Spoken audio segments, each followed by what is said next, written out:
Bonjour! This video is about ideas for your French writing because you want your writing to stand out. If this is of interest to you, then stick around. And these ideas are very easy to implement. Vous êtes prêts? C'est parti!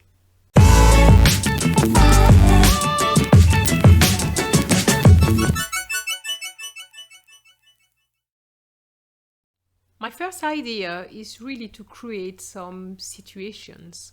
Like in this one is a fire. You may not think of creating a fire because you may not know how to say a fire. But if you know the vocabulary, it makes things much easier. So for example, you want to say fire. You need to know that is au feu. Au feu. And how do you write this? You may say, il a crié au feu. He shouted fire. If you're writing about a scene on the beach, instead of just talking about the fact that people were on the beach swimming, why not include something very unexpected, like somebody drowning? So the thing is, you may not even think about it because you're not sure about what to say. But if you know the vocabulary, it becomes much easier. Au secours! Help! This is what the person was trying to say because he's getting drowned. So in your writing, you could say, il a crié au secours. I'm using the past tense, il a crié au secours. So, do you understand what I'm trying to say? So in this situation, you can see what's happening. Au voleur! Stop thieves! And how would you write this? Elle a crié au voleur! And you could continue your story by saying, elle a eu si peur qu'elle a poussé un cri. She was so afraid that she screamed. So, avoir peur means to be afraid, and pousser un cri means to scream. And when she screamed, he ran for his life. So, how would you say that in French? Il a pris ses jambes à son cou. So, prendre ses jambes à son cou means to run for one's life. Okay? Il a pris ses jambes à son cou. Another idea is really to try to use some idioms, some expressions. So in this case here, instead of saying he said goodbye, and we used to say very often, how about changing by saying he waved goodbye? And of course, you wouldn't say wave goodbye because you don't know the expression.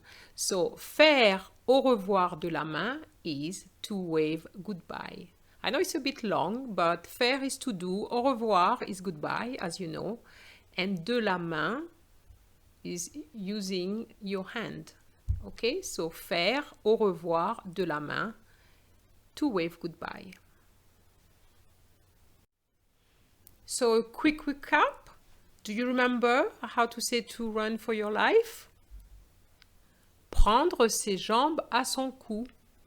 Okay, and for the second one, to wave goodbye, faire au revoir de la main.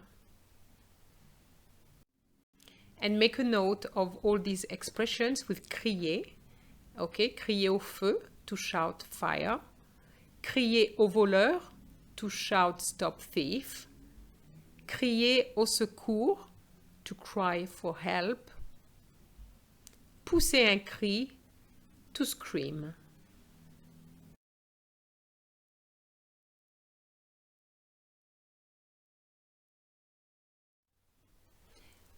My last idea is to really encourage you to use some onomatopoeias.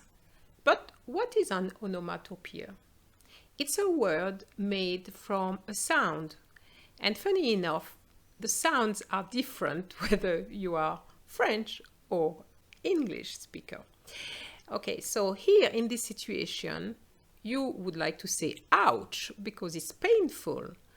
But in my case, I would say aïe because the French say aïe, but you would say ouch. So the good thing about it is that you can use quite a few onomatopoeias, and I'm going to show you how to do that in your writing. Here's an expression. Il fait chute. And that is faire chute, to shush. But the one I like is this one. Just imagine that you're talking about a story where people were on a boat and one person fell out of the boat, for example, into the water. And you want to really give that sound. How do you go about it? In English, it's splash, but in French, it's plouf. So now, how are you going to put that in your sentence? You would say, il est tombé plouf dans l'eau. Je répète, il est tombé plouf dans l'eau. Isn't that nice? Now imagine that you want to say he breathed a sign of relief. A sign of relief is un soupir de soulagement. But you know that in English you would say phew. In French, it's going to be ouf.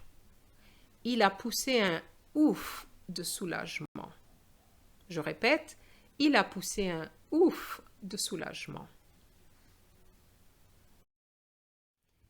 What about this situation? A banana skin and boy, the man falls because of the skin.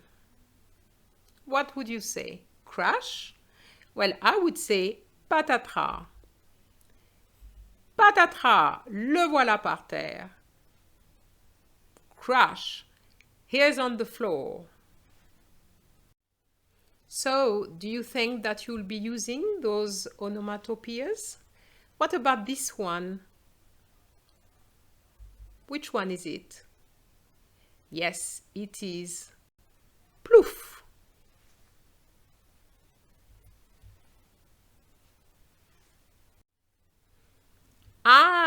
I'm in pain, so I have to stop this video, and we have come to the end of it. I hope you enjoyed it. Don't forget to like it, share it, and of course, don't forget to subscribe. Au revoir!